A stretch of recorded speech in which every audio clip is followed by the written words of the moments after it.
अब शुरू होने जा रहा है देश का सबसे बड़ा मुकदमा, आपकी अदालत, रजत शर्मा के साथ।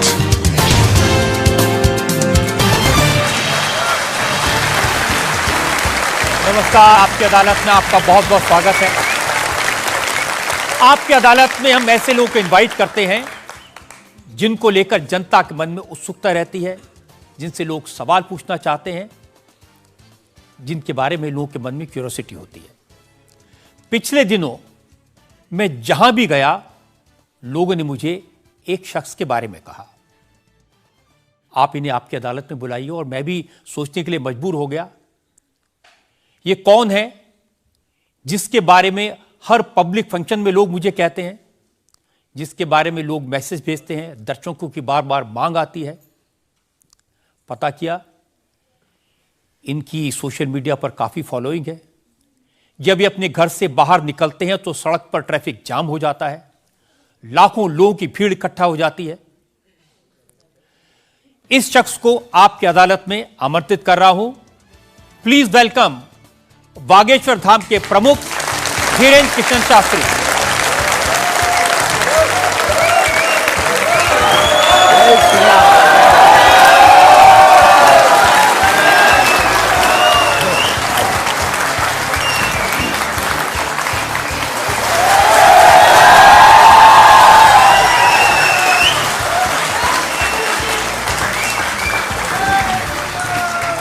और धीरेन्द्र कृष्ण शास्त्री पर मुकदमे में आज हमारे जज हैं वरिष्ठ पत्रकार विनोद अग्निहोत्री।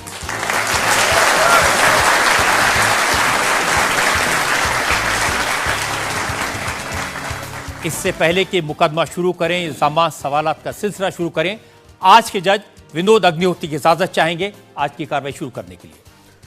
इजाजत है मुकदमा शुरू करने की। और इससे पहले कि पहला इल्जाम लगे शास्त्री जी पर, एक नजर डालते हैं शास्त्री जी के लाइफ पर। आजकल पूरे देश में बागेश्वर धाम के प्रमुख धीरेन्द्र कृष्ण शास्त्री की बहुत चर्चा है। कोई उन्हें चमत्कारी कहता है, कोई उन्हें अंतर्यामी कहता है, कुछ लोग उन्हें पाखंडी कहते हैं, लेकिन धीरेन्द्र कृष्ण शास्त्री खुद को पक्का सनातनी बताते हैं। अब हिंदू एक हो जाओ, सनातनी एक हो जाओ, यही हम चिल्ला रहे हैं कब से। शक्ति का प्रभाव दिखाना यही हमारा उद्देश्य है। धीरेन्द्र कृष्ण शास्त्री का दावा है कि उनके ऊपर बजरंगबली की विशेष कृपा है। वो भक्तों का दुख दर्द सिर्फ अपने इष्ट तक पहुंचाते हैं। चूंकि भक्तों पर कृपा बरस रही है, इसलिए धीरेन्द्र कृष्ण शास्त्री का प्रताप भी बढ़ रहा है। उनके भक्तों की संख्या अब लाखों में है। धीरेन्द्र कृष्ण शास्त्री सिर्फ 26 साल के हैं। साल 2 साल में ही बागेश्वर धाम के पीठाधीश्वर के रूप में वे विख्यात हो गए।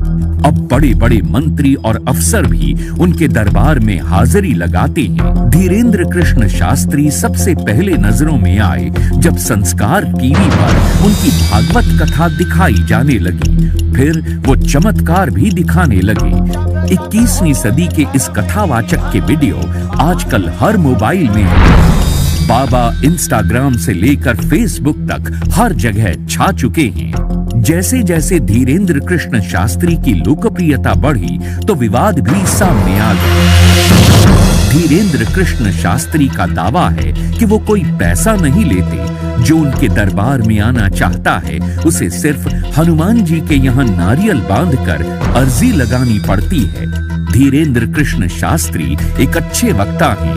अब उनका संकल्प है कि वो सनातन धर्म को घर घर पहुंचाएंगे और भारत को हिंदू राष्ट्र घोषित करवाएंगे। आपकी अदालत में धीरेन्द्र कृष्ण शास्त्री अपना मुकदमा खुद लड़ेंगे। तो आइए शुरू करते हैं आज का मुकदमा। आपकी अदालत में पहला इल्जाम धीरेन्द्र कृष्ण शास्त्री पर। आपकी अदालत में बागेश्वर धाम के प्रमुख धीरेन्द्र कृष्ण शास्त्री पर आरोप है कि ये पब्लिसिटी के लिए स्टंट करते हैं। शास्त्री जी, बहुत सारे लोगों ने मुझे कहा कि आपको आपकी अदालत में बुलाएं। सोशल मीडिया पर आपकी मैंने देखा बहुत लंबी चौड़ी फैन फॉलोइंग है, 40 लाख लोग आपको फॉलो करते हैं। बहुत सारे वीडियोस मुझे लोगों ने भेजे। आप सड़क पर निकलते हैं तो चारों तरफ भीड़ लग जाती है। तो एक वीडियो मैं जनता को दिखाना चाहता हूं जो आपके लोगों ने मुझे भेजा है।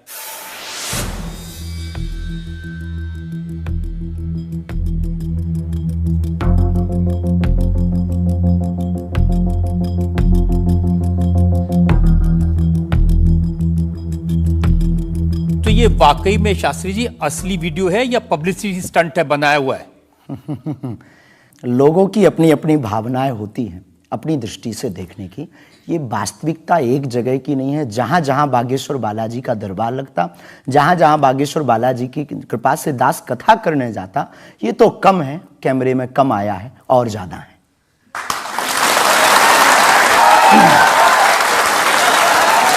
लेकिन 26 साल की उम्र में इतनी चर्चा, इतनी पब्लिसिटी, ऐसा क्या है आप में? जिसका गुरु बलवान होता है, चेला पहलवान होता है। जो लोग कहते थे ईश्वर नहीं होते या भगवान नहीं होते, हमारी दृष्टि में इस छोटे से गांव से, गढ़ा गांव, मध्य प्रदेश के बुंदेलखंड में एक छोटा गांव गढ़ा है। गढ़ा में रहने वाला एक छोटे परिवार का बालक धीरेन्द्र कृष्ण अगर यहां तक पहुंच सकता है बालाजी की कृपा से, तो भारत का प्रत्येक व्यक्ति भगवत कृपा से कहीं भी पहुंच सकता है। आपने ये नहीं बताया कि यहां तक कैसे पहुंच गए हैं। ये जो लोग हैं जो फॉलो करते हैं, जो आपके बारे में इतनी बातें करते हैं, ये क्यों करते हैं? क्या है आप में? बागेश्वर बालाजी की कृपा वो सब पर है। लेकिन आप अगर कहेंगे, क्योंकि आपसे जीतना तो बड़ा मुश्किल है, हम पहले आपको साफ कर दें कि चूंकि आपका नाम तो रजत शर्मा जी है, लेकिन हम आपको दयालु नाम से, क्योंकि हमारी भारतीय परंपरा में बड़ों का नाम नहीं लेते, तो हम आपको दयालु कहकर संबोधित करेंगे, अगर बुरा ना लगे तो। नहीं, आप कुछ भी करिए। वैसे हम आपके यहाँ आज मेहमान हैं, तो ये हमारा अधिकार भी है। तो दयालु जी, हमारे ऊपर, सबके ऊपर बागेश्वर बालाजी की कृपा है।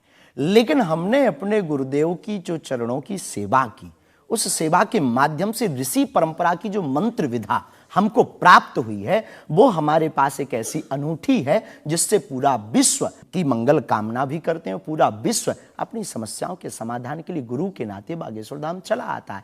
शायद इसीलिए लोग हमारे पास आते हैं। मैंने तो ये देखा कि जब से आप संस्कार टीवी पर आना शुरू हुए और लोगों ने आपके प्रवचन सुने, उसके बाद लोकप्रियता बड़ी तेजी से बढ़ने लगी। हाँ, ये कह सकते हैं माध्यम है, परंतु देखो साधन है, साध्य नहीं। दरबार 3 पीढ़ी से लग रहा, हमारे दादा गुरु जी भी लगाते थे, हम भी 11 साल से लगा रहे हैं। नजर आपकी आज पड़ी है अब इसमें, और हमें ये लगता है कि इसमें ये हमारी गलती नहीं है, देखने वाले की गलती है। बड़ी देर से देखा है हमें, हम तो पहले से ही गुरु कृपा से चमकदार थे।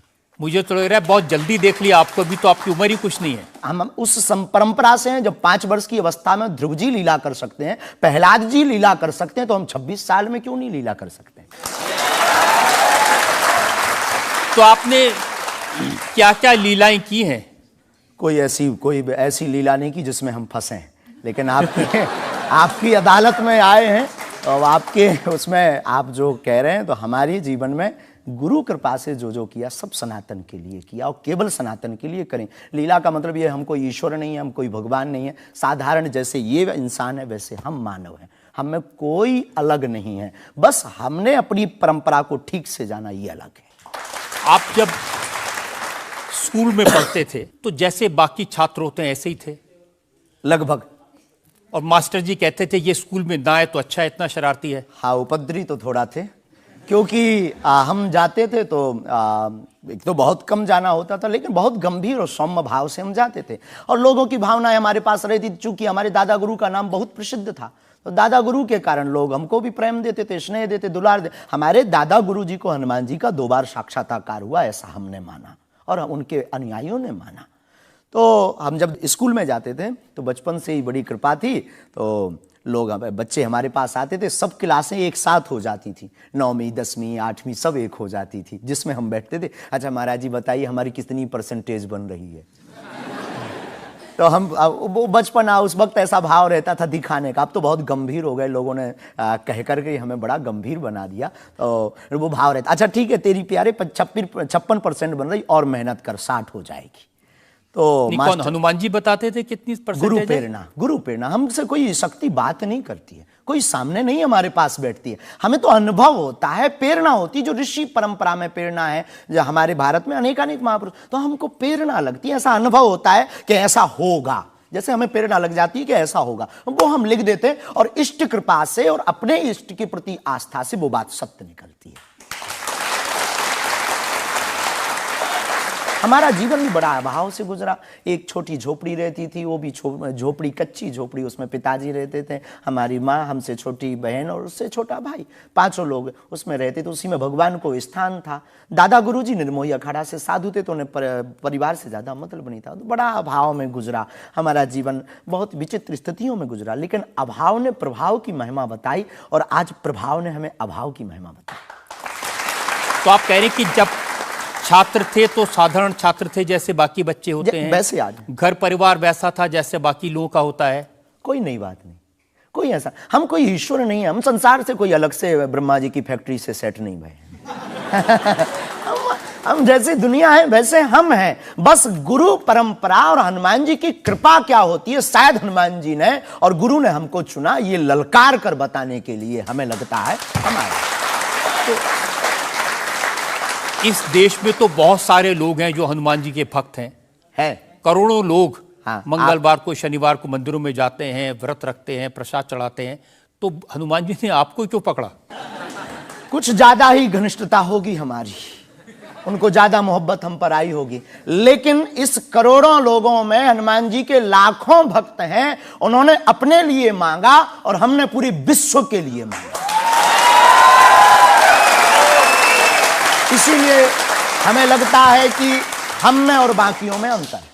देखिए आपने क्या मांगा, इसके कुछ वीडियोस मैंने देखे हैं। वाह। आप लोगों से कह रहे हैं कि आपके पास जितना चाहे दान दे दो, अपना मकान दे दो, फ्लैट दे दो, बंगला दे दो, घोड़ा दे दो, गाड़ी दे दो, सोना चांदी, बैंक, एफडी, मंगलसूत्र, अंगूठी, लुगाई लड़का छोड़ के सब मुझे दे दो।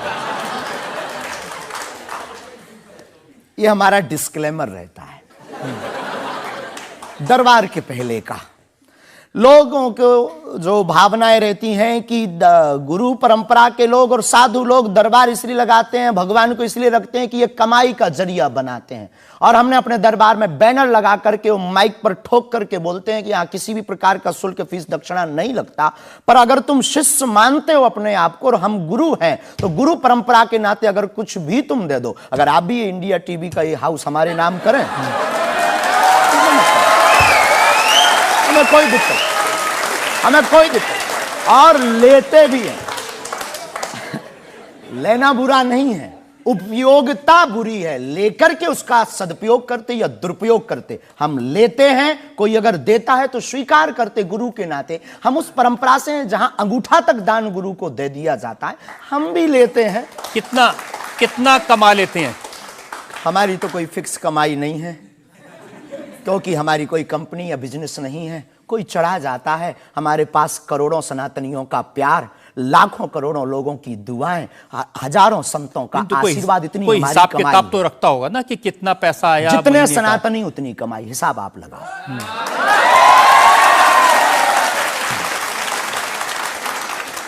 ज्यादा बातें इसलिए होती हैं कि आप जो स्टंट करते हैं पब्लिसिटी के लिए, आप ऐसी ऐसी बातें कह देते हैं।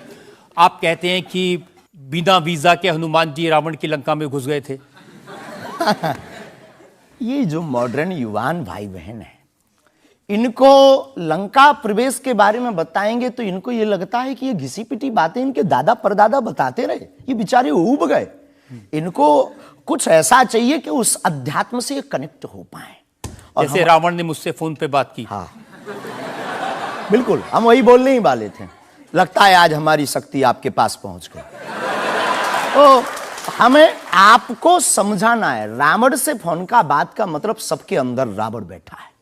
कोई ऐसा दुनिया में नहीं जो गलत कृत्य देख रहा, गलत कर रहा और सच जानते हुए चुप है, वो रावण की दृष्टि का आदमी। तो हनुमान जी लंका गए, इसको इन युवानों को कैसे जोड़े, इन्हें तो वीजा, पासपोर्ट, फॉरेनर ये शब्द पता है, तो इनसे कनेक्ट करने के लिए हमारा अध्यात्म इतना विशाल और इतना अथाह है कि उसमें कुछ भी आप डाल दो वो आप स्वीकार सोच रहे हैं करेंगे। कि आपको अध्यात्म पता है, इनको नहीं पता। इस देश ऐसा की नहीं जनता हमने को कहा। आपसे ज्यादा अध्यात्म पता है। ऐसा हमने नहीं कहा। हमें अपने हिसाब का पता है, उन्हें अपने हिसाब का, वो अपने में श्रेष्ठ हैं, हम अपने में अब जो कोशिश कर रहे हैं विद्यार्थी। हमने ऐसा कभी नहीं कहा कि हम श्रेष्ठ हैं, और ये आरोप हमें नहीं लगता कि ठीक है। आपका ये कहना कि मेरे पास एक गधा है जिसमें वाईफाई है और वो प्लेन में भी वाईफाई चलता है, ये मजाक की बातें नहीं है। लोगों की दृष्टि से, भावनात्मक दृष्टि से देखा जाए तो ये बहुत गहरा विषय है। मजाक की दृष्टि से अगर कोई देखेगा तो देखो, जाकी रही भावना जैसी प्रभु मूलत देखी तिन तैसी। भगवान की कोई लीला को सिर्फ रास लीला को उठाते हैं, लेकिन हम तो महाभारत भी उठाते हैं। तो अपनी अपनी दृष्टि है, हम ये मजाक में नहीं कहते। हम उनको बताना चाहते हैं कि हमारे देवी देवताओं से जो हमारे इष्ट की परंपरा की जो निशानी है वो अगर नज़दीक रहे, गुरु की निशानी अगर नज़दीक रहे, माता पिता की बातों की निशानी नज़दीक रहे, तो बेटा कभी गलती नहीं करेगा, वो चार चांद लगाता रहेगा। शास्त्री जी, इसको कहते हैं आप अंधों के शहर में आईना बेचने की कोशिश कर रहे हैं। ऐसा हमारा भाव नहीं है, अपितु हमारा भाव ये है कि उस केवल वाईफाई को हम बताते नहीं, उसकी महिमा भी बताते हैं, और दरबार में आने वाले लोगों को उसकी महिमा का अनुभव भी कराते हैं। तो फिर वो जो बात मजाक की है ना, वो फिर अध्यात्म, आस्था, ईश्वर से जुड़ करके नास्तिक भी आस्तिक बन जाता है। देखिए, आपको भोले भाले लोगों को बताना चाहिए कि भाई ये मैं मजाक में कह रहा हूं, विनोद हम कहते है, भी हैं। और ये मैं ये असल हम में बहुत कह बार बोलते हैं, विनोद हम कर रहे हैं, हम बहुत बार बोलते हैं। अब कोई हमारे विनोद को सीरियस ले ले तो वो उसका निजी अनुभव है। तो अब मैं लोगों को बता दूं कि एक बार बगैर टिकट पकड़े गए थे आप रेलवे में। हाँ, ये तो बताना चाहिए, बिल्कुल पकड़े गए थे, लेकिन ये भी बताइए कि हम टीटी से ही 1100 रुपया लेकर आए थे। उसी टीटी से लेकर आए थे, और जिस वाईफाई की आपने चर्चा की उसी वाईफाई की दम पर उसके बाप का नाम बताकर लेकर आए थे। इसी तरह की बातें कह के ऐसे दिखाते हैं जैसे चमत्कार कर दिया, जैसे मेरे ऊपर हनुमान जी की बहुत कृपा हो गई, मैं भविष्यवक्ता हूं, और फिर जो भोले भाले लोग हैं वो प्रभावित हो जाते हैं। हमने कभी एक नहीं दावा किया कि हम चमत्कारी हैं। आज भी आपकी अदालत में हम कहते हैं कि हम कोई चमत्कारी नहीं है, हम कोई ईश्वर नहीं है, हम कोई महात्मा नहीं है, हम एक आम इंसान हैं। लेकिन हमारी अपने इष्ट के प्रति आस्था, ऋषि परंपरा के प्रति आस्था है, जो महर्षि वाल्मीकि से पत्र दरबार की महिमा चली है, उस महिमा का हम अनुकरण करते हैं, और उस आस्था में उलझनों में का रास्ता मिल जाता है, तो उसे आप चाहे चमत्कार मानिए अथवा फिर आप अपनी बुद्धि से जो जिसने जो जाना वो हमें माना। देखिए शास्त्री जी, बहुत सारे ऐसे लोग हैं, गरीब हैं, परेशान हैं, बीमारियों से थके हारे हैं, डॉक्टर से आशा छूट जाती है, हॉस्पिटल से आशा छूट जाती है, वो आपके पास आते हैं, वो सोचते हैं यहाँ इलाज मिलेगा। किसी का बच्चा बोल नहीं सकता, किसी का बच्चा चल नहीं सकता, वो लोग बड़ी आस्था विश्वास लेके, जो मैंने जानकारी हासिल की, वो आते हैं, सोचते हैं कि यहाँ से शायद उन्हें कोई रास्ता दिख जाएगा, और उन्हें मिल जाता है। जो आते हैं श्रद्धा पूर्वक आते हैं। देखो, जिंदगी में अगर वो परेशान है और डॉक्टर से परेशान होकर के या कहीं से भी निराश होकर के आया और उसे कुछ मिले ना मिले, हम ये तो नहीं कहते, जिसकी जितनी निष्ठा उसको उतना हमारे बागेश्वर बालाजी के दरबार में मिलता। और अगर नहीं मिलता, और अगर उसे जीवन जीने की अगर डांडस और सात्तावना मिलती है, तो क्या ये भी कम है? बिना पैसों में, बिना दक्षिणा दिए, बिना कुछ लगे अगर हनुमान जी से जुड़ रहा, अगर वो प्रभु से जुड़ रहा, अगर उसे जीवन जीने में 4 दिन की जिंदगी है, डॉक्टर ने कह दिया तो मर जाओगे, लेकिन बागेश्वर धाम के नाम से उसके चेहरे पे मुस्कुराहट है कि मेरा हारे का सहारा है, तो अगर ये मुस्कुराहट उसके चेहरे पर आती, इससे किसी को गुस्ताखी क्यों? देखिए, अगर बागेश्वर धाम आने से लोगों का इलाज हो जाता है, तो फिर आपको कैंसर हॉस्पिटल बनाने की क्या जरूरत है? यही तो हम बताना चाहते हैं कि दुआ और दवा दोनों आवश्यक है। हमने ये नहीं कहा कि हम डॉक्टरों के खिलाफ हैं। अब मैंने पूछ लिया तो आपने दवा ऐड कर दिया उसमें। नहीं, हमने औषधालय बागेश्वर धाम पर खुलवाया है, और मंदिर के समीप खुलवाया है। वहां पर ग्राम पंचायत का भवन है, वहां पर आयुर्वेदिक औषधालय है। दुआ और दवा मतलब नीचे दवा है, और वहां ठीक नहीं हुए तो दुआ के लिए चढ़ जाओ मंदिर पर। दोनों काम करेगा, ठीक है। और ये कोई नई बात नहीं है, हमने ऐड नहीं की, डॉक्टर खुद ऐड करता है, ऑपरेशन करता है, जब ठीक नहीं होता तो वो भी कहता है तुम भी प्रार्थना करो। लेकिन ये सही है कि जिस इलाके में आप हैं उस इलाके में बहुत सारे ऐसे लोग हैं जो इसी तरह पर्ची निकालते हैं, जो इसी तरह दुआ की बात करते हैं। पूरे भारत में ऋषि परंपरा के अनेक लोग हैं, बहुत लोग तो नहीं कह सकते, पर अनेक लोग पूरे भारत में हैं। और केवल हमारे इलाके में नहीं, पूरे भारत में।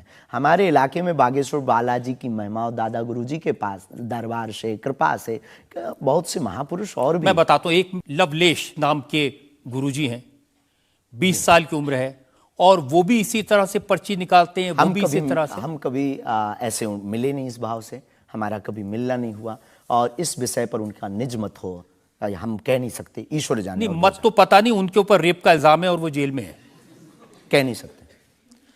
तो उस एरिया में ऐसे और भी बहुत सारे लोग हैं। अभी हम अर्जी लगाने के हिसाब से घूमे नहीं हैं।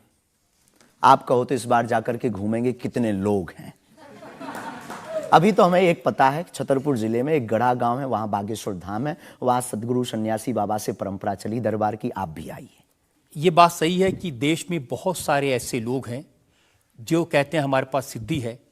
एक जयपुर में है, उन्होंने बताया कि मैंने कर्ण पिशाच को साधा हुआ है, और वो भी किसी की भी डेट ऑफ बर्थ बता देते हैं, किसी के परिवार वालों का नाम बता देते हैं। हमारे पास ऐसी कोई सिद्धि नहीं है, ना हमने ऐसी कोई साधना कर रखी है। हमारे पास सिर्फ अपने इष्ट पर, हनुमान जी पर भरोसा है, जो अष्ट सिद्ध नवनिधि के दाता हैं। ना हम कोई डेट बताते हैं, ना हम कोई नाम बताते हैं, और अगर उनकी कृपा से पता चल जाए तो कोई बुरी बात नहीं।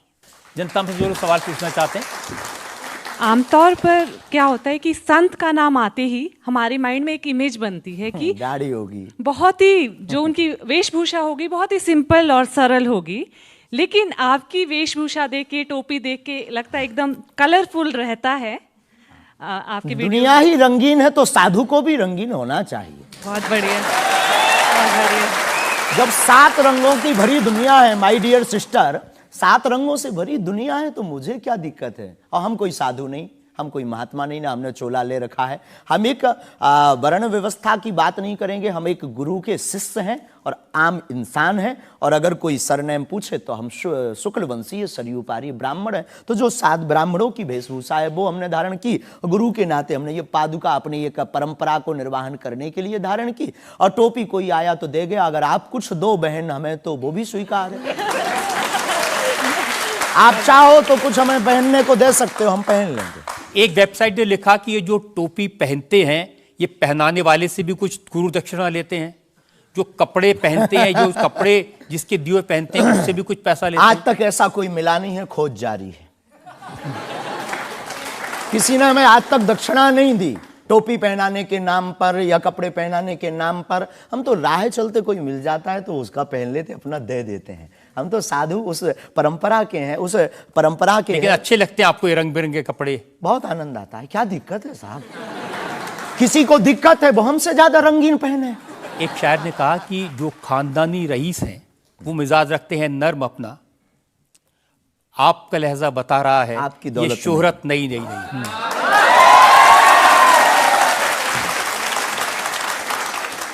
लोगों को लगता है, हमें लगता है कि हमारे जीवन में न हमें धन प्रिय है, न मान प्रिय है, न सम्मान प्रिय है, हमें हनुमान प्रिय है। और हमने जब से जन्म लिया तब से हम धनवान हैं, क्योंकि हमारे हनुमान हैं। और दुनिया का प्रत्येक हनुमान भक्त धनवान है जिसके जीवन में हनुमान है। और वो निर्धन है इस दुनिया में जिसके जीवन में भगवान नहीं, वो निर्धन है। और अगर बाप हनुमान हो और धनवान हनुमान हो और उनका भक्त अगर रंगीन ना हो, पीला लाल ना हो, जब हनुमान जी लाल देह लाली से हो सकता तो लाल पगड़ी क्यों नहीं हो सकती?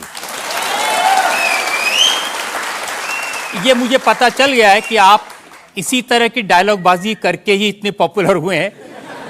आपकी अदालत में अगला हिस्सा।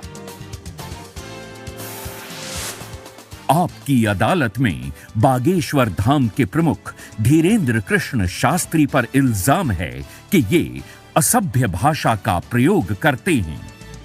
शास्त्री जी, कुछ लोग आपको पीठाधीश्वर मानते हैं, कुछ लोग गुरु मानते हैं, लोग महाराज कहते हैं, बड़ा आदर करते हैं।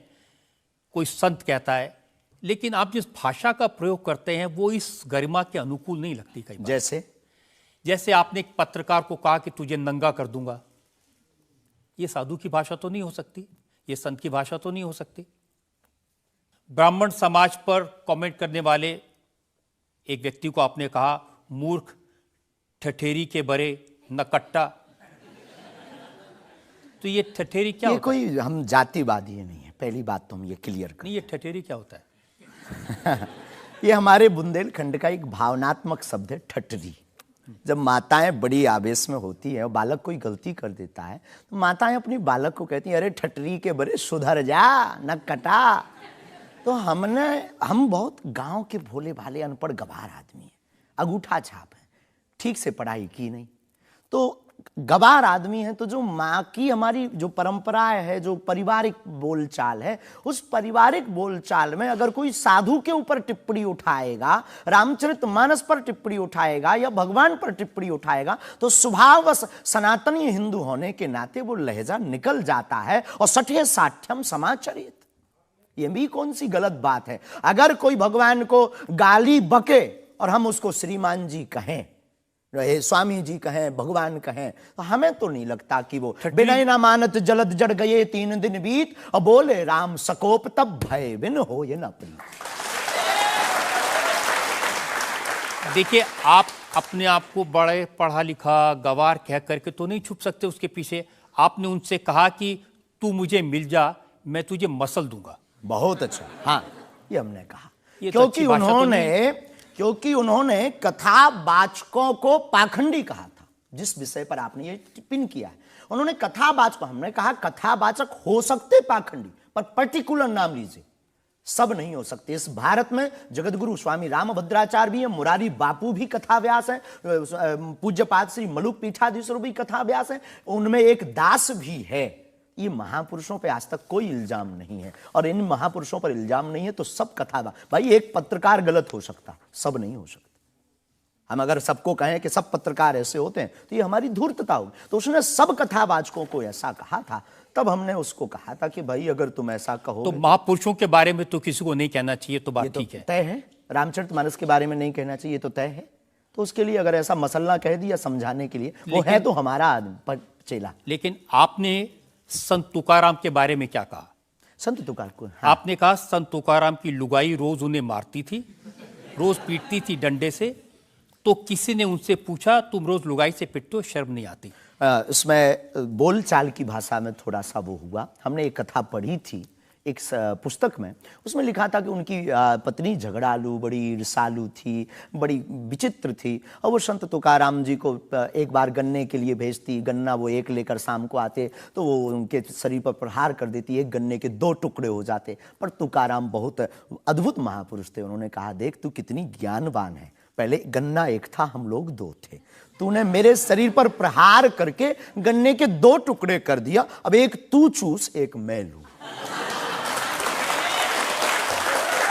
तो लेकिन देखिए, आपने जो बोलचाल उसमें बिगड़ा है, जिस अंदाज में कहा था वो सम्मानजनक नहीं था, समाज के लिए असभ्य था, इसमें कोई संदेह नहीं है। लेकिन हम अपनी भाषा से समझने का कोशिश करते हैं, जो कई बार हमारी भाषा लोगों के अनुरूप फिट नहीं है। कभी नहीं, आपको नहीं लगता कि संत तुकाराम जैसे महान संत के बारे में ये कह दिया, उसके लिए हमें गलती माननी चाहिए? बिल्कुल, अगर ये किसी की भावनाओं को ठेस पहुंचा तो संतों के प्रति हमारे हृदय में अथाह प्रेम है, अथाह प्रेम। और हम स्वप्न में भी, हम तो खुद साधु परंपरा से जीवित हुए हैं, नालायक से बोलने लायक संतों के कारण हुए, और हम अगर संतों का अनादर करेंगे तो अपनी जिंदगी में हम रहेंगे कहाँ? तो हम तो विनम्रता पूर्वक अगर किसी को ठेस पहुंचा तो हमें नहीं लगता कि हमारे द्वारा उनको ऐसा कहा, लेकिन अगर किसी को ठेस पहुंचा और शब्द ऐसा मुंह से फिसल गया तो हम क्षमा प्रार्थी, कोई संदेह। अब मैं एक और उदाहरण आपको बताता हूँ। अच्छा किया कि आपने क्षमा प्रार्थना की, करना ही चाहिए साधु संतों के बारे में, अगर गलती से मुंह से कुछ निकल जाए, बहक करके अगर हो जाता तो कोई दिक्कत।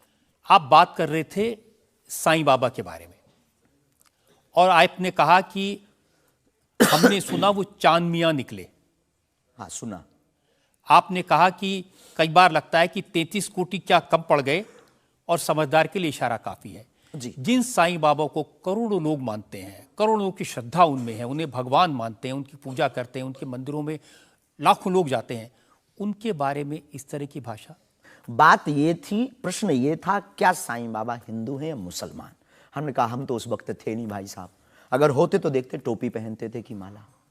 तो हमने जो सुना है, कोर्ट ने कहा, ऐसा एक पत्रकार में पत्र वार्ता में निकला है कि वो चांदनियां हैं। उन्होंने, उनके जो कमेटी के लोग हैं, उन्होंने क्षमा मांगी। तो हमने यही बात उनको बता दी, बस प्रेस की बात बता दी। तो हमसे ज्यादा ये आरोप जिस पत्रकार ने ये छापा है उस पर उठना चाहिए। नहीं, लेकिन आपके कहने से लोगों की भावनाएं आहत हुई। हमारा किसी भी संत के प्रति अनादर नहीं, सब धर्मों के प्रति सम्मान है। जो जिस धर्म को मान रहा, बलपूर्वक उसको मानना चाहिए। हम सिर्फ अपने धर्म के कट्टर हैं, सिर्फ ये बताना चाहते हैं हम आपको। तो साईं बाबा का सम्मान करते हैं आप? बेझिझक, संत के नाते, संत के नाते बेझिझक। हमें बाबा साईं बाबा से क्या आपत्ति है, क्या विपत्ति है?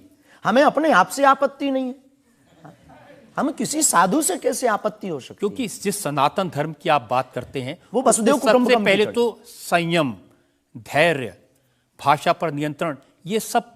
लेकिन कब तक धैर्य, कब तक संयम? राम की यात्रा पर कब तक पत्थर सहेंगे? पालघर के संतों को बर्बरता के साथ मारा जाता है, कब तक सहेंगे? रामचरितमानस की प्रतियां जलाई जाती हैं, कब तक सहेंगे? संतों को पाखंडी इस देश में बताया जाता है, कब तक धैर्य और संयम रखें? एक दिन भगवान का भी धैर्य खो गया था और उन्होंने भी बाण मार करके समुद्र को सुखा दिया था और रावण का दमन कर दिया था।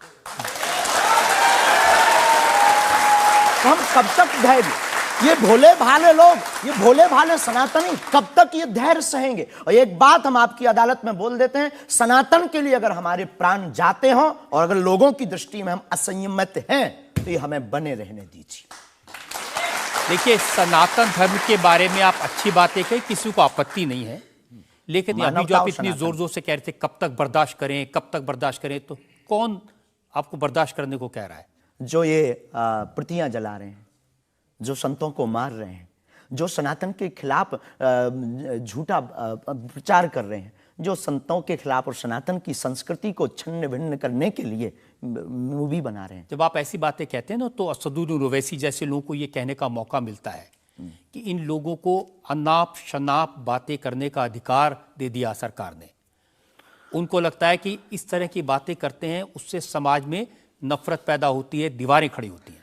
हम करें तो चोरी, वो करें तो सीना जोरी।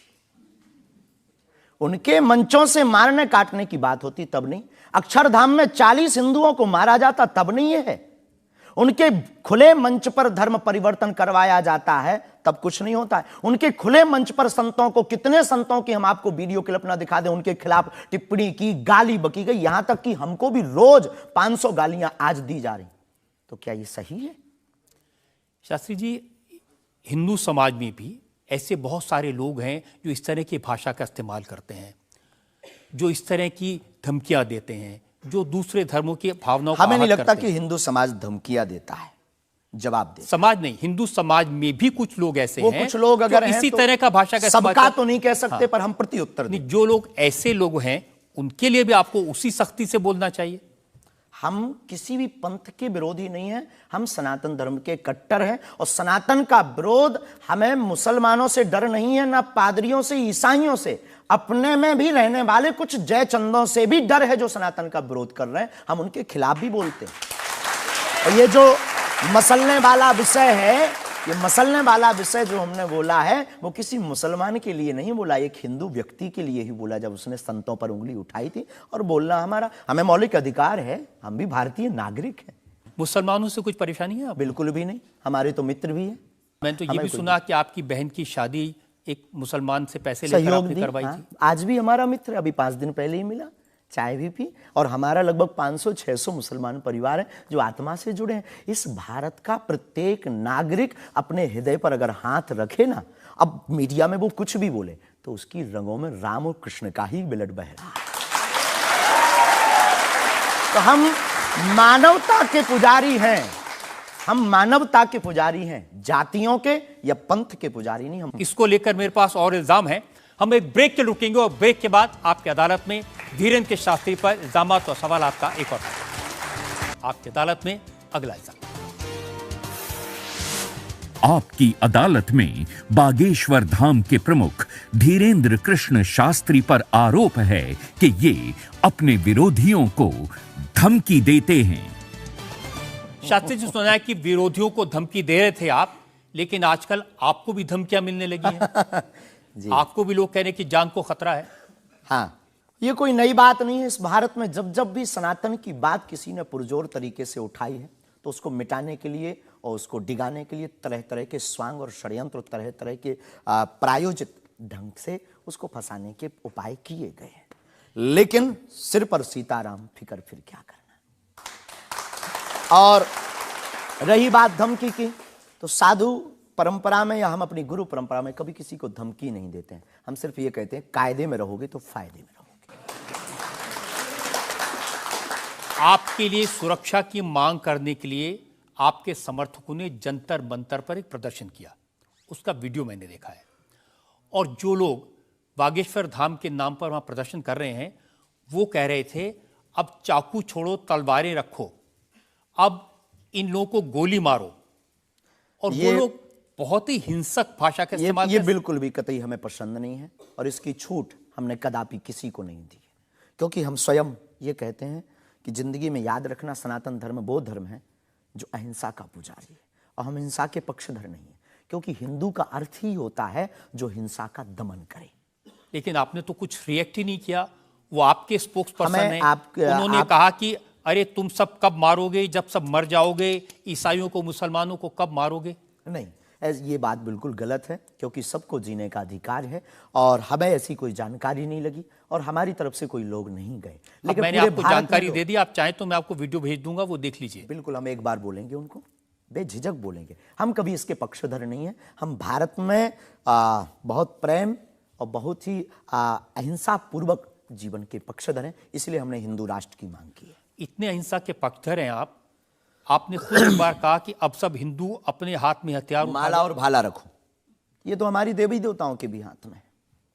प्रत्येक भगवान के हाथ में, किसी के हाथ में मुगदर है, त्रिशूल है, उनसे भी लोगों को आपत्ति होगी जिन्हें दिक्कत है। हम सुरक्षा करना, भारतीय संविधान में भी हथियार देने का लाइसेंस दिया जाता है, उसको बंद करवाया जाए। जो हथियार देने का लाइसेंस है वो आत्मरक्षा के लिए। तो हम भी आत्मरक्षा के लिए भाला रखवा रहे हैं। हमारी क्षमता नहीं ना बंदूक लेने की, साहब गरीब आदमी है।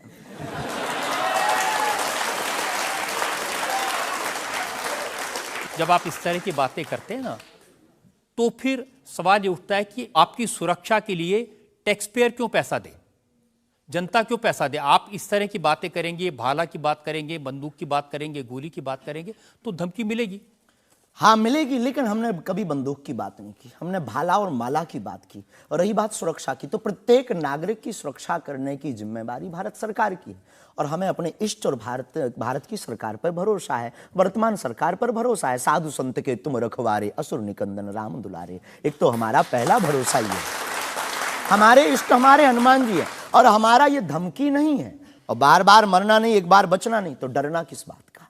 तो जब तक जिएंगे, प्राण अगर जाते हो चले जाएं, पर सनातन की चर्चा, घर घर राम पहुंचाने की चर्चा नहीं हम छोड़ेंगे। वो 50 उपाय कोई करें।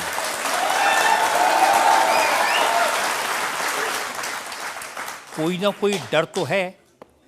आप कहते हैं कि मैं अब बुलडोजर खरीदने वाला हूं, हिंदुओं एक हो जाओ, पत्थर मारने वालों पर बुलडोजर चलाओ।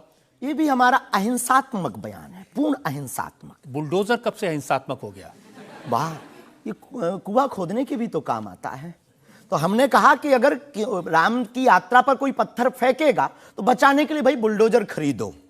और अगर किसी को अपनी शरीर की दिक्कत है या किसी को अपने पंथ को दिक्कत है, वो क्रेन खरीद ले, हमें क्या दिक्कत है। हम कोई रोक नहीं रहे हैं, लेकिन अभी हमारे पास इतना रुपया नहीं आया कि हम बुलडोजर लें। और अगर आप लोग सहयोग करेंगे तो हम रख लें। देखिए, ये डायलॉग मारना अच्छा है, डायलॉग नहीं, लोगों को मजा भी आता है। गुरु की परंपरा के अनुसार हम सिर्फ एक बात बताते हैं। हाँ, लोगों को डायलॉग लगता है। कैसे गुरु हैं जिनकी परंपरा में कभी भाला, कभी बुलडोजर, और फिर कहते हैं मैं अहिंसा की बात करता हूं। हमारी ऋषि परंपरा है, ये भगवान राम की परंपरा है। अच्छा, धनुष भगवान बाण राम के लिए। टाइम पर बुलडोजर आते थे। भगवान राम धनुष बाण लिए थे। अब थोड़ा टेक्नोलॉजी बढ़ गई है तो टेक्नोलॉजी के हिसाब से हमें भी बदलना चाहिए। परिवर्तन प्रकृति का नियम है। क्या करेंगे बुलडोजर का? आत्मरक्षा। घर के बाहर रखेंगे कि देख भाई तू आना मत, ये भी है भाई। बंदूक जो इनके पास होती, सिपाहियों के पास चलाते थोड़ी हैं अनेक बार, वो तो दिखाने के लिए होती है कि तू कुछ करना। आप जो बातें कह रहे हैं ना कि सिपाहियों के पास भी बंदूक होती है, जो सीमा पर रक्षा करते हैं उनके पास बंदूक होती है, हमारे पास क्यों नहीं हो सकती? ऐसी बातें जानते हैं, मैंने किससे सुनी थी बहुत साल पहले, भिंडरान वाले से। ये कौन है? भिंडरान वाले पंजाब में जो आतंकवाद फैला था उसके सिंबल थे। नहीं, हमने कभी बंदूक की बात नहीं की, बुलडोजर की। उनसे मैंने ये सवाल पूछा था। उन्होंने बुलडोजर रखी थी। मैं आपको बताता हूँ, उनसे मैंने, देखिए ये मजाक की बात नहीं है, मैंने उनसे सवाल पूछा था कि उनकी आपत्ति क्या थी कि जो हिंदू हैं वो यज्ञोपवीत क्यों पहनते हैं और सिख लोगों को कृपाण लेकर जाने की इजाजत क्यों नहीं होती। तो मैंने उनसे कहा कि यज्ञोपवीत से क्या नुकसान किसी को हो सकता है? तो उन्होंने कहा नहीं, इससे भी गला घोट के मारा जा सकता है। मैंने कहा आप तो बंदूक की बात कर रहे हैं। तो उन्होंने यही कहा था कि सिपाहियों के हाथ में भी तो बंदूक होती है, वो भी आत्मरक्षा के लिए। तो ऐसी बातें जो लोग गुरु परंपरा के लोग हों उनको नहीं कहनी चाहिए। आपकी दृष्टि से कह सकते हैं, लेकिन हमें लगता है कि आत्मरक्षा के लिए सब कुछ जरूरी है, वो वर्तमान समय में आवश्यक है। और बुलडोजर की बात अगर कहें तो बुलडोजर का पूर्ण अहिंसात्मक बयान है, और किसी व्यक्ति से अगर आप जोड़ रहे हैं तो वो उसका निज मत है। हमारा मत बंदूक की तरफ। सनातन धर्म का मत क्या है? सनातन धर्म का मत है सनातन सत्य, अहिंसा, दया, क्षमा, दान, जप, तप। मारकाट की बात तो नहीं करता। वीरता भी है, ये वीरता का प्रतीक है बुलडोजर।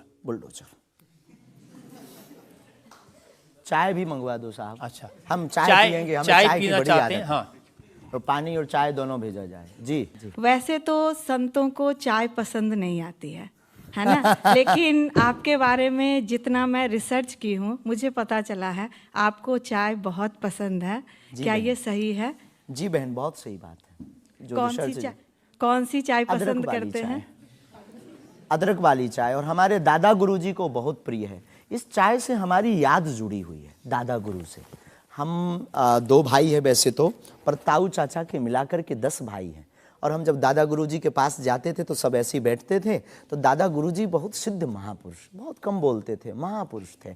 तो वो चाय पीते थे तो अपनी जूठी चाय, खूब ये जो नरेली है, इसकी आधी चाय हमको देते थे। तो हमारे जीवन में हमें ये लगा कि ये नालायक से बोलने लायक गुरु के इस प्रसाद के कारण बना है। और प्रत्येक, इसके पीछे एक और रहस्य है, प्रत्येक बालक को अपनी परंपरा को छोड़ना नहीं चाहिए, चाहे किसी भी लेवल पर पहुंच जाए। शायद ये भी सूत्र है। शुरुआत जहां से हुई, गुरु से शुरू जिसका जीवन हुआ, उसे कुछ भूलना नहीं चाहिए। इसलिए हम भूले नहीं, ये शायद हमें लगता कि हमारी अच्छी आदत है। चाय बुरी आदत, क्षमा कीजिए। युवानों से प्रार्थना है, मत पीना, हम नहीं रुकेंगे।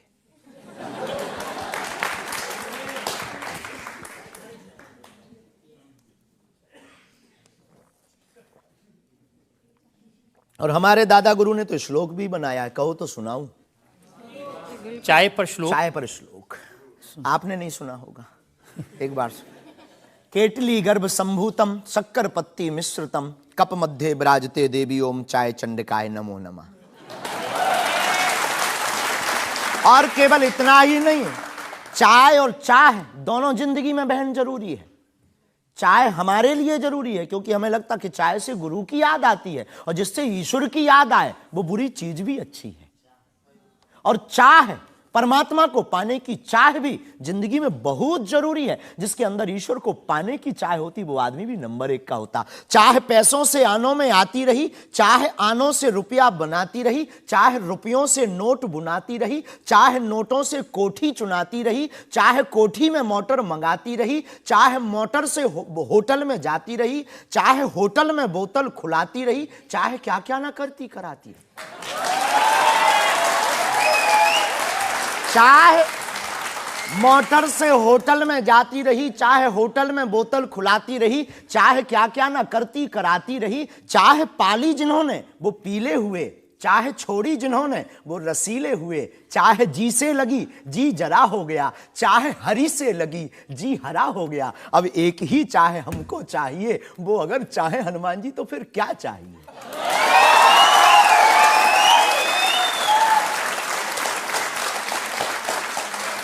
अब आप ये मत कहना कि ये डायलॉग बाजी है क्योंकि हम आपकी अदालत में ये कहते हैं हमारा कोई भी बयान डायलॉग नहीं है, हमारा प्रत्येक बयान हमारे युवाओं को और भारत को जगाने का है। मैं तो सोच रहा था कि आपको पहले से पता होगा कि मैं क्या पूछने वाला हूं। शायद ये जो चाय आप पीते हैं, इससे एनर्जी आती है, ऊर्जा आती है, शक्ति मिलती है? लगभग गुरु की याद आती है। और देखो चाय पीना, देखो सच बात यह है कि चाय पीना ठीक नहीं है, चाय हानिकारक है, भूख मारती है। लेकिन हम 24 घंटे में 18 घंटे सेवा करते हैं, लगभग 17 घंटे गद्दी पे बैठते बोलते हैं। भूख लगेगी तो नींद आएगी, नींद को मारने का एक बहुत अच्छा उपाय है चाय पी लेंगे। भूख कम तो हम ज़्यादा समाज सेवा कर पाते हैं, हमें ऐसा लगता है, पर डॉक्टरी भाषा में ये ठीक नहीं है। तो ये सिर्फ समाज सेवा के काम आती है, या फिर जैसे शाहरुख खान की फिल्म पठान को आपने क्रिटिसाइज किया, वो भी चाय का असर था? चाय कोई नशा नहीं है, लेकिन अगर आप उसकी बात करें तो हमने सिर्फ सनातन की बात की कि हमारे सनातन पर भगवा रंग ही बेशरम क्यों बार बार।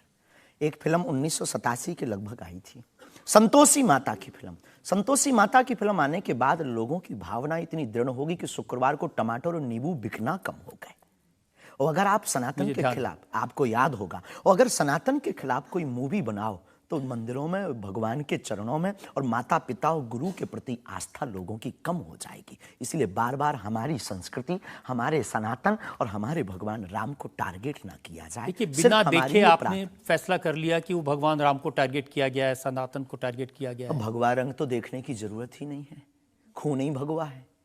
रंग से किसी धर्म को जोड़ना ये तो ठीक नहीं। ये देश तिरंगे का देश है और तिरंगे में तीनों रंग हैं। बिल्कुल है, और सब रंगों का सम्मान करना चाहिए। तो है तो हमने कभी, अच्छा तो भगवा रंग, हरा रंग भी तो बेशरम हो सकता है। हाँ, क्यों नहीं हो सकता? हो सकता है ना। हाँ। बस यही हमारी मांग है।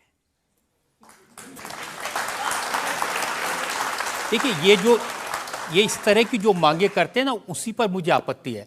आप कहते हैं ये भारत राष्ट्र हिंदू राष्ट्र बने, बेझिझक बने, हिंदू राष्ट्र बनेगा। ये जातिवाद, हम जातिवाद के खिलाफ हैं। कब तक गालियां जातिवाद के नाम पर, कब तक राजनीतिक रोटियां सेकी जाएंगी? ये बंद करो। अब कब तक जातिवाद के नाम पर वोट लेंगे?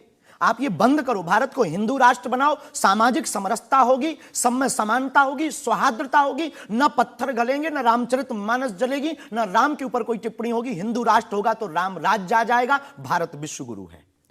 शास्त्री जी, ये जो देश है ना, ये भारत के संविधान से चलता है। वो संविधान जो बाबा साहब अंबेडकर ने बनाया था। क्षमा कीजिए, हम उसके आदर करते हैं, हमारे पूर्वजों ने स्वीकार किया। कहां आदर कर रहे हैं? वो संविधान कहता है ये धर्मनिरपेक्ष राज्य है, इसमें रिलीजन के नाम से इसको देश नहीं बनाया जा सकता। संविधान का प्रथम पृष्ठ ही भगवान राम के चित्र से प्रारंभ होता है। हाँ, बिल्कुल। संविधान का प्रथम पृष्ठ, जिस देश का संविधान भगवान राम से प्रारंभ हो, तो क्या वो हिंदू राष्ट्र, राम राज्य नहीं हो सकता है?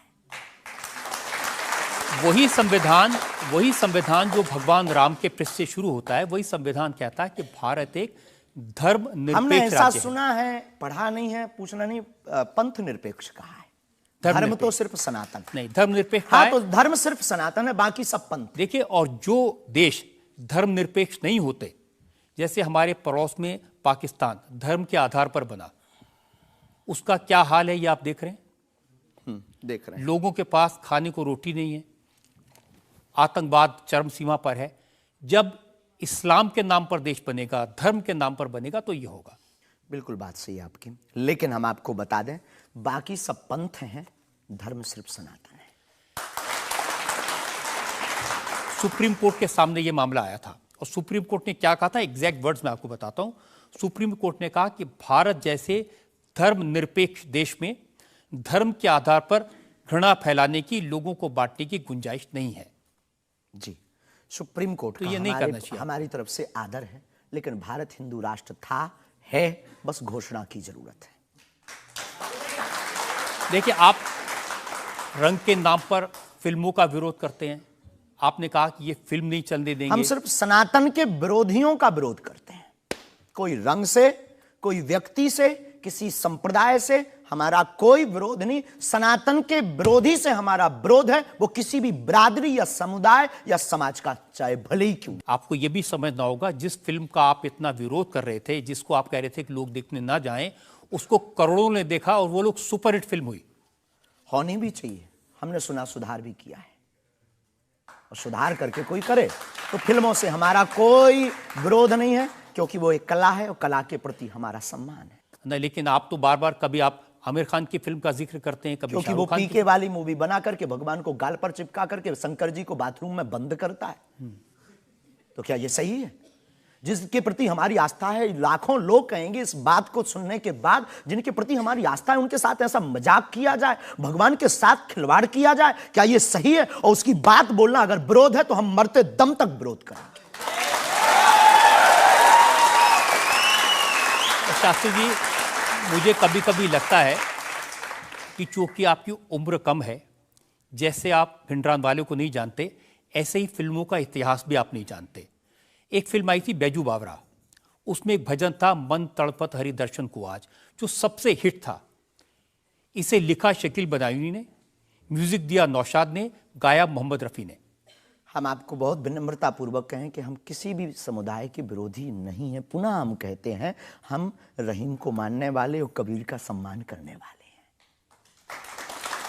हम शेख मुबारक के साथ मित्रता निभाने वाले। ये आपको समझने की जरूरत है, ये मलिक मोहम्मद जायसी और रसखान का देश है, जहां पर उन्होंने भगवान का गुणगान किया। हमने कभी विरोध नहीं किया, सम्मान किया, रसखान के पद गाए, रसखान के प्रति हमारा आदर है, और भारत में सामाजिक सौहार्दता बनी रही है हमारी मांग है। और क्या ये नाजायज मांग है? नहीं, जिन आमिर खान का जिक्र कर रहे हैं, उन्होंने जब लगान फिल्म बनाई, उस फिल्म में जो भजन था वो जावेद अख्तर ने लिखा और रहमान ने उसका म्यूजिक दिया। जी, तो उसके प्रति सम्मान है। हमने सुना नहीं है, अभी तक उस फिल्म को देखा नहीं है, पर उसके प्रति हमारा सम्मान है। उसके प्रति हमारा कोई अगर वीडियो के लिए विरोध का मिले तो दिखाइए। मैं भेजूंगा आपको, यही आपकी नहीं, प्रॉब्लम है। हमारा विरोध उस गाने के प्रति नहीं, उस गाने के प्रति नहीं है। आप बस हमारा तो सिर्फ सनातन की बात है, फंडा सिर्फ सनातन।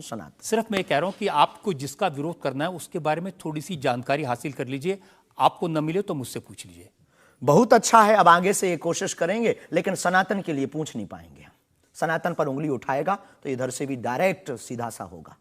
ऐसा लगता है कि जैसे आपने सनातन धर्म के नाम पर धमकियां देने की दुकान खोल ली है। अगर किसी को यह धमकी लगती है तो उसे लगना चाहिए, क्योंकि प्रत्येक भारतीय नागरिक को बोलने का अधिकार है, और हमें भी बोलने का अधिकार है सनातन के लिए, क्योंकि हमारा जन्म सनातन के लिए हुआ, हमारा जीवन सनातन के लिए है, और हम मरेंगे भी सनातन। बोलने पर आपत्ति नहीं है, हम धमकी देने पर आपत्ति है। हम धमकी नहीं देते, हम सिर्फ ये कहते हैं कायदे में रहो तो फायदे में रहो। ये भारत राम का देश है, बस हम कायदा सिखाते हैं, और गुरु का काम है कायदा सिखाना, धमकी नहीं। गुरु क्या डांट करके धमकी देता है? गुरु धमकी, अगर कुम्हार मटका बनाता है तो भीतर से हाथ भी तो लगाता है।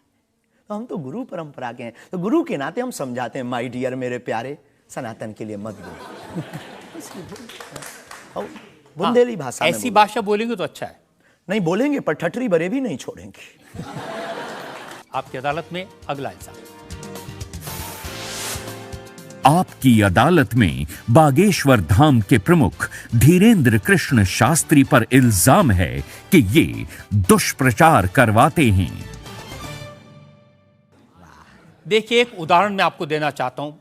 YouTube पर मैं देख रहा था, एक वीडियो है आपका, और उस वीडियो को देखने से ये इंप्रेशन आता है कि जैसे प्रधानमंत्री नरेंद्र मोदी आपके दरबार में आए, और एक नहीं 3 ऐसे वीडियो हैं बागेश्वर धाम ऑफिशियल चैनल पर। अब आपके समर्थकों ने बनाया, मैं आपको दिखा देता हूं, आप बताइए कि वो आपका है क्या नहीं। बागेश्वर धाम सरकार पहुंचे पीएम मोदी, तो क्या मोदी जी भी बागेश्वर धाम सरकार के भक्त हो गए हैं? आए दिन बागेश्वर सरकार के पास नेताओं की भीड़ लगी रहती है, जिसमें प्रधानमंत्री नरेंद्र मोदी जी का नाम भी शामिल है, जो कुछ दिन पहले ही बागेश्वर धाम सरकार के दर्शन करने पहुंचे थे। और कहा जाता है कि कुछ दिन पहले नरेंद्र मोदी जी भी बागेश्वर धाम सरकार से अपनी अर्जी लगवाने आए थे। तो आइए सुनते हैं स्वयं पंडित धीरेन्द्र शास्त्री से।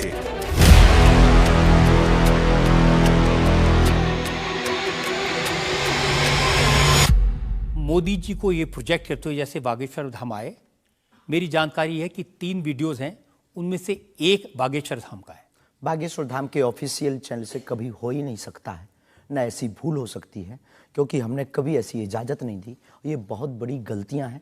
टीआरपी के चक्कर में रोज तो लोग हमारी शादी करवा देते हैं यूट्यूब पर। आपने सिर्फ ये भर देखा, ये भी तो देखिए कि हर बार हमारी लड़की बदल दी जाती है। हैप्पी बर्थडे कहीं ये कह दिया जाता है। एक ने न्यूज डाली थी, बागेश्वर सरकार 23 तारीख को परिणय सूत्र में बंधेंगे। संतों के फोन आने लगे। तो ये सिर्फ मीडिया पर, चूंकि बागेश्वर धाम बहुत सर्च हो रहा, और हनुमान जी भला सर्च हो क्यों ना, हनुमान जी तो लोगों की श्वास में, ये पवन पुत्र हैं। तो लोग बागेश्वर धाम बालाजी के नाम से सर्च करते हैं, तो लोगों को जो कुछ यूट्यूब वाले हैं, सब नहीं, कुछ यूट्यूब वाले हैं जो अपनी व्यूअरशिप बढ़ाने के चक्कर में इस प्रकार का कुकृत्य करते हैं, जो दुष्प्रचार है। और बागेश्वर धाम ने इस पर अनेक बार कार्रवाई भी की, उनके खिलाफ नोटिस भी भेजा, और अनेक बार डिस्क्लेमर भी बागेश्वर दरबार में हमने दिया है कि किसी भी प्रकार की भ्रामक जानकारी से बचें। धाम का इस प्रकार से कोई भी लेना देना नहीं है। ये खुद की निजता के साथ वो बेफुजूली के कार्य कर रहे हैं, और बागेश्वर धाम इसके लिए कानूनी कार्रवाई भी करवाएगा। शास्त्री जी, प्रधानमंत्री को लेकर इस तरह की वीडियो बागेश्वर धाम के नाम से जाएं, तो आपको नहीं लगता कि ये भोले भाले लोगों के लिए मिसलीडिंग है? लोग ऐसी बातों पर भरोसा कर लेंगे। धाम से तो हुआ नहीं, कोई कर रहा हो तो खबर नहीं है, पर कर रहा जो उसके खिलाफ कानूनी कार्रवाई। अगर आपके नामले पे कोई कर रहा है तो भी आपको कोई एक्शन लेना चाहिए। आपने कुछ कार्रवाई की है? हाँ, अनेक बार नोटिस भी भिजवाया है, अनेक बार कितने चैनलों को बंद करवाया है, जो कई बार कोई खान के खिलाफ कर देते थे हमारे लिए, कई बार कोई धमकी डाल दे। बागेश्वर धाम पहुंचे जेल, अब वो ऐसी हथकड़ी हो, वो पुलिस अगल बगल लगा देते थे। तो इनसे हमारी आपके सोच से भी प्रार्थना है, इसको बहुत देखा जाएगा, आपकी अदालत को जब भी देखा जाए, इस प्रकार की भ्रामक जानकारी से बचें। हम इस प्रकार, कोई भी हमारा दरबार या कथा प्रदर्शन का विषय नहीं है, हमारी कथा और दरबार दर्शन का विषय है। तो आपकी तरफ से मोदी जी के वीडियोस को लेकर के क्या कार्रवाई की गई? इसमें अभी इसकी हमें आज पता लगा है कि मोदी जी का बना है। पूर्व में हमको वो जेएलएल वाला बताया था, हमें इसका ज्ञान नहीं है, लेकिन हम जाते ही तुरंत आपकी अदालत के बाद लीगली कार्रवाई एफआईआर अपने अमुक थाने पर करवाएंगे। अच्छा, इसके अलावा और भी बहुत सारे वीडियोस हैं। देवेंद्र फडणवीस का है, मनोज तिवारी का है। ये तो आए थे। ये भी फर्जी वीडियो है? अरे नहीं, ये तो आए थे, इनके मत करवा दियो ना ना ना, ना। देवेंद्र फडणवीस जी भी आए थे, मनोज तिवारी हमारे बहुत प्रिय शिष्य हैं, वो भी आए थे, और बहुत आए हैं, पर मोदी जी नहीं आए हैं। हाँ, ये बता देते हैं, तो इन पे एफआईआर जी डिलीट ना करवा दियो, आप रोक दियो। लेकिन आपके 1-2 सेंटेंसेस हैं जिसमें आप कुछ मोदी जी कह रहे हैं, मोदी जी आइए। हाँ, वो हम लंदन में दरबार में थे, ये शायद उससे अगर ये जोड़ा हो, पूरा तो देखा नहीं, उससे जोड़ा हो तो खबर नहीं, हौस नहीं। मोदी जी वो जहाँ लंदन में राम कथा हम कर रहे थे, तो श्री राम मंदिर के, सनातन मंदिर के जो प्रमुख हैं वो एक मोदी जी हैं, और वो भी गुजराती हैं। तो वो दरबार में बैठे हुए थे, किसी कारण उनकी व्यवस्था के कारण प्रशंसा के लिए उनका जिक्र आया, तो लोगों ने शायद वो कट करके उठाया हो, हमारे स्मरण में ऐसा है। लेकिन ये भी गलत है, ये भी अपराध है। वो भी ऑफिशियली बिना लीगली सहमति लिए बिना आप कोई भी वीडियो शेयर या वो नहीं कर सकता, ऐसा कुछ नियम है, तो ये भी गलत है। मैं आपको बताऊं शास्त्री जी, मैंने 40 साल हो गए मुझे पत्रकारिता में, ऐसे बहुत सारे उदाहरण मैंने देखे हैं। चंद्रा स्वामी का उदाहरण देखा था, वो नरसिम्हा राव के साथ उनकी तस्वीरें, राजीव गांधी के साथ उनकी तस्वीरें, जॉन मैकेंद्रो के साथ तस्वीरें, लिज टेलर के साथ, ये अंतर्राष्ट्रीय ख्याति प्राप्त लोग हैं, और वो ये तस्वीरें दिखाकर अपनी दुकान चलाते थे, और वाकई में जो दुनिया के बड़े बड़े लीडर्स थे उनसे उनकी पहचान थी। ब्रुनई के सुल्तान उनके शिष्य बन गए थे इसी वजह से। अफ्रीकन कंट्रीज के प्रेसिडेंट थे मोबुतू, वो उनके शिष्य बन गए थे। हमारा कभी भी भाव, कोई आवे सब सम्मानीय है। हमारा ये भाव नहीं है कि हम आपकी फोटो दिखा करके लोग हमको माने। देखो, आप हमारी मीडिया पर प्रचार कर सकते हो, पर अगर दम नहीं होगी, सत्यता नहीं होगी, तो व्यक्ति एक बार आएगा, लौटकर कभी नहीं आएगा, आपको भी गाली देगा, हमको भी गाली देगा। तो ये माध्यम हो सकते हैं, साधन हो सकते, साध्य नहीं। तो हमारा ऐसा भाव नहीं, क्योंकि हमारे पास जो है वो खुली किताब है, ऊपर से नीचे तक, और हम कभी ये नहीं चाहते कि लोग देखें। अब कोई देख रहा तो वो उनकी दृष्टि और उनकी आंख है। हम तो सिर्फ ये चाहते हमें हमारा परमात्मा हनुमान जी देखे, बस। क्या चाहते हैं आप हनुमान जी से? सनातन धर्म और हिंदू राष्ट्र। फिर भी मांग पूरी नहीं होगी। अगर हिंदू राष्ट्र आप कह देंगे कि बन गया तो हम अखंड भारत मांगेंगे।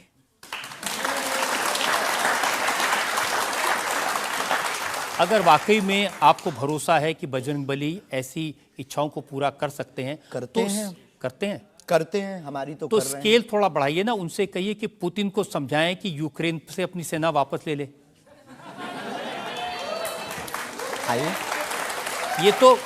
ये तो अंतर्राष्ट्रीय, क्योंकि उससे जो यूक्रेन क्रिश्चियन मुल्क है उनको पता चलेगा कि सनातन धर्म की शक्ति कितनी है। हम अपनी तरफ से प्रतिदिन विश्व में कल्याण हो, विश्व में शांति हो, ये अर्जी लगाते हैं। और हनुमान जी ने रावण को भी समझाया था, मान जा भगवान है, वापस कर दो जानकी माता को। लेकिन जिसकी आ गई हो तो हनुमान जी की बातें उसे नहीं भाती हैं। गुरु के नाते हमने भी प्रार्थना की। अब किसी की आ गई, हम जो बताने, हमारे पास लोग आते, महाराज जी हम मर ना जाएं। अब उसको क्या कहें कि जो बता रहा उसे भी मरना है। हद हो गई। तो पागलों जैसी बात करते मेरे पागल। लेकिन हम श्रीमान जी बड़े विनम्रता पूर्वक कहें कि अगर आपको लगता है तो आपको अर्जी लगाने एक बार बागेश्वर धाम। नहीं, ये अर्जियां लगाने का काम तो आपका है, मेरा नहीं है। और अंतर्राष्ट्रीय विषय पर अब टर्की में इतना बड़ा जलजला आया है, इतना बड़ा भूकंप आया है, हजारों लोग मर गए हैं, तो कुछ आपको अर्जी लगानी चाहिए। बिल्कुल, हमने प्रार्थना तुरंत की और हम प्रार्थना करते कि प्रतिदिन जो भी हमारे पास है चूरन चटनी, हम अपने गुरुजी से और बालाजी से प्रार्थना करते विश्व का मंगल हो, सबका भला हो। इससे आपको फर्क नहीं पड़ेगा कि वो क्रिश्चियन कंट्री है या इस्लामिक? बिल्कुल भी नहीं। हम तो खुद गए, हम तो पूरी दुनिया का मंगल की कामना। हम उस धर्म से हैं जहां वसुदेव कुटुंबकम की चर्चा की जाती। सर्वे भवन्तु सुखना सर्वे सन्तु निरामया, सब में मंगल हो, मंगल भवन अमंगलहारी। हम ऐसे नहीं हैं, हम मानवता के हैं। जिसके अंदर दुख है, हे बालाजी उसके संकट, आप संकट मोचन है, उसके संकट मिट जाएं, हमें कोई फर्क नहीं पड़ता है। ये अच्छी बात आपने कही। आज हमने मुकदमा चलाया बागेश्वर धाम के प्रमुख धीरेन्द्र कृष्ण शास्त्री पर।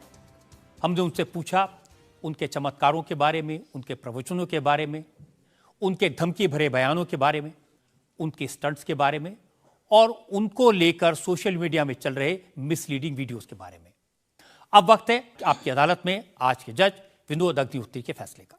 बागेश्वर धाम के प्रमुख आचार्य श्री धीरेन्द्र कृष्ण शास्त्री पर लगे सभी आरोपों और उनके जवाब सुनने के बाद अदालत इस निष्कर्ष पर पहुंची है कि ऋषि और संत परंपरा वाले इस देश में उन्हें भी अपने विचार लोगों तक पहुंचाने का अधिकार है। लेकिन जिस तरह धर्म के नाम पर पाखंड और धोखाधड़ी भी होती है, इसलिए श्री शास्त्री को बहुत सावधान रहने की आवश्यकता है। अदालत तमाम इल्जामों से श्री धीरेन्द्र शास्त्री को बाइज्जत बरी करते हुए निर्देश देती है कि बागेश्वर धाम बालाजी सरकार श्री हनुमान जी की कृपा से उन्हें यदि कोई सिद्धि और प्रसिद्धि मिली है तो उसका उपयोग लोक कल्याण और समाज की नैतिक आध्यात्मिक उन्नति के लिए करें और देश समाज में प्रेम, शांति, सद्भाव का वातावरण बनाने में सहायक हों। शास्त्री युवा हैं, इसलिए उनमें जोश स्वाभाविक है, परंतु जोश के साथ साथ होश भी अत्यंत आवश्यक है। अदालत अपेक्षा करती है कि उनकी वाणी में संयम, करुणा और क्षमा से अभिभूत रहेगी। आशा है कि धीरेन्द्र कृष्ण शास्त्री सनातन धर्म के इन्हीं शाश्वत मूल्यों के साथ भारतीय संत परंपरा को आगे बढ़ाते रहेंगे।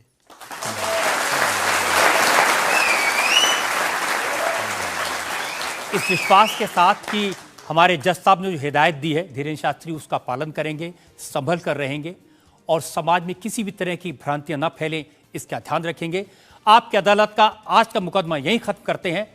अगले सप्ताह आपसे मुलाकात होगी एक नई शख्सियत के साथ। तब तक के लिए नमस्कार। इंडिया टीवी हर वक्त हर जगह डाउनलोड करने के लिए सर्च करें India TV news Google play store या ऐप स्टोर पर।